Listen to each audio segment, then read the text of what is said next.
how to work and clean the new dishwasher we have over here at Kimball. So once you finish scrubbing all the plates, utensils, and all the equipment in the back, we're gonna go and shut the machine off right away, so that way we can see this out. Open up every single one of these doors on the side. Don't be afraid that don't be afraid that the machine will go on if the doors are open, because once these doors are open, there's no way for it to turn back on. Everything needs to be secure. First thing we're going to do to make sure we don't forget is to drain out all of the dirty water that we have. So down here, we have the drains for all 4 of the divisions that we have for the doors. So we're just gonna pull these down to the left, so that way all the water gets out of the machine. For people doing breakfast and lunch shifts, once it's completely drained and you're done with the cleaning process, you're gonna want to bring it back to the middle so the next session can have water in the machine. For people on dinner, we're gonna keep it empty overnight so that way the breakfast people can come turn it back on in the morning. Second thing we're going to do, we're gonna open up these second set of doors with these clips on the bottom, hold it up, and do it for all 4 doors. As you can see on the inside, Caleb walks the camera over and checks out the sections. There's gonna be a lot of garbage that was left over by the end of the night. So the plan is that we air this all out, and by the time the water's all drained, you can take all of the equipment out and spray with the hose into the compost bins. Once we take this out of the machine, we'll be able to spray it on the inside of the grate, because there's another grate at the bottom down here that we're gonna be taking care of later.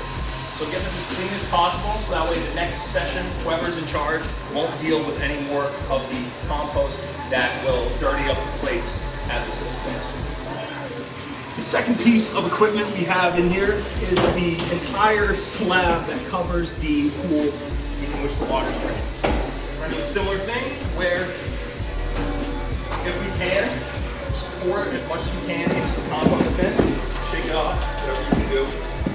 And then whatever stays on, we're gonna go back over here, same thing with the hose, spray it. You're gonna do that process 2 more times with the same exact grates in the first, second, and third unit. In the fourth unit though, it's a little simpler. We're just gonna have this one grate right here. We're gonna do the same process, spray as much as you can into compost or into the tray.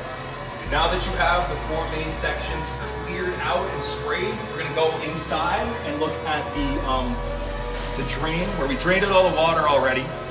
What we're gonna do is just get the hose again and clear up any gunk that's on the edge, on the side of the walls, and with the drain still being open, clearing out any garbage that'll go down. Do this the same process for all 4 of the different units. Once everything is sprayed in the 4 main sections with the grates, we're gonna put these back in. So for the first 3, it's gonna be a simple place down and slide. So I say simple, but so if you know it's all clicked in right over here, you're gonna be able to just push it in slowly, and you'll know it stays in place when it's not moving anymore. Same thing with this. You'll lean it in and angle it a tiny bit. It'll hopefully slip in, and you'll be able to know it's in when it's not moving crazy, and we'll be able to stop any debris that goes in the machine. So repeat that process 2 more times, and you'll be all set with the first 3 sections. 4th section again is very easy, just a simple handle pull, slide on in. With the 4 main grates done, we have 2 more grates to worry about, or at least storage units for all the debris. We have the first one right underneath the pitching station, which is easy to pull up and out. This was where the majority of the garbage is going to be. So whatever you can, shake as much into the compost bin as possible. If you need to use the sprayer, go for it. But this is going to be the main area where most of it's getting dirty. So get as much as you can as possible to make it easier for the next shift to come in. Once all cleared, simple push it back in. It's all set for the next one. Once it goes in, click down. Our last storage unit for all the gunk and debris we got is underneath the catching station.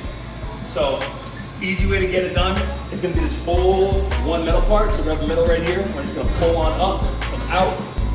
And on the inside, you'll be able to see at the bottom any random food or sauce, which is also food, but just anything over there that'll get in the way of your clean dishes. I hope that no one loses this. We're gonna keep this, hopefully, underneath the tray with where we normally stack cups.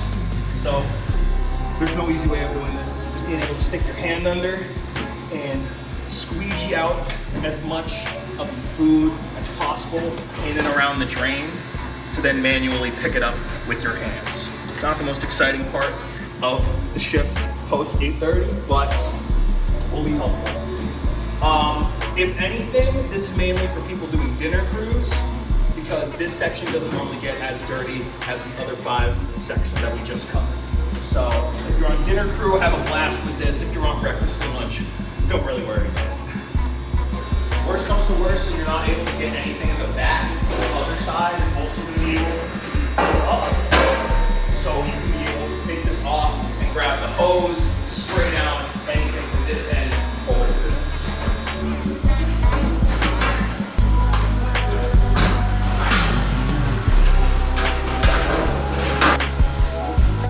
You are now completely done with all of the grates that we have to deal with from the front, back, and the middle 4. Now we're going to move on to the sprayers, which are the main way to clean the plates once they go through.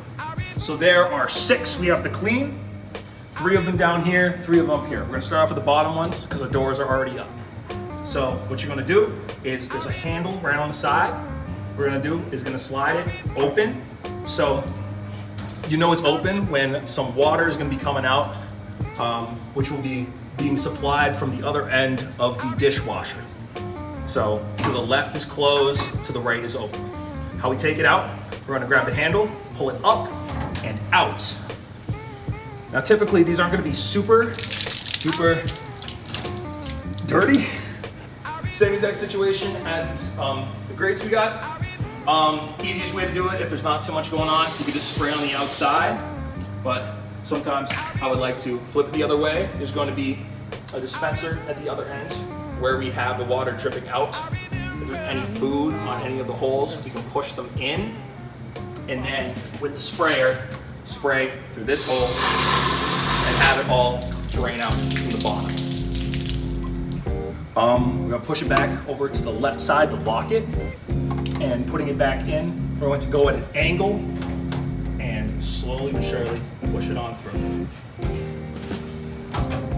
Once you have it up on the lip, if you can see on the inside, if you can bring the camera in, there's a little hatch right there on the side. We're gonna lift it up, push it in and down. What's gonna happen? Take it on the side and make sure that it stays put. You can see over here on the side, there's an arrow pointing right for it to be open, left to close. So always make sure that all the stuff is pushed to the left when you're done with your shift. Now, once you're done with the bottom one, you're gonna have to go do the top. So, similar way, there's a hook right over here. You're gonna grab it, pull it up, out, and down. Just like the bottom sprayer, you can push it to the right, and the water's gonna be draining out. Right open, left close. You're gonna pull it on out, and hopefully there's not too much gross stuff going on the sides. But same process, you're gonna grab your sprayer and clean it off. Just like the last sprayer, we're gonna be able to spray any water on the inside and pop in any holes with food. And like that. If that doesn't go through, we can be able to spray them on the side and have it drain out on this end. So you're gonna be able to spray in that as well and have any water. We'll take out any debris that gets stuck inside the sprayer. Same process, putting it back in as taking it out. I'm gonna put it a little angled, push it on out till it's able to slide, and we're going to push it up, in, and down. Once you pull out and it's stuck, that means you're good to go. Again, bring the camera up, make sure that all of the holes are covered by pushing to the left. If you ever start up the machine and any of the holes are not covered, this whole side of the dishwasher is going to leak out. You'll know that there's a problem. Don't freak out. Just stop it and make sure that every single sprayer is closed. We're going to do this process 2 more times to both the bottom and the top sprayers.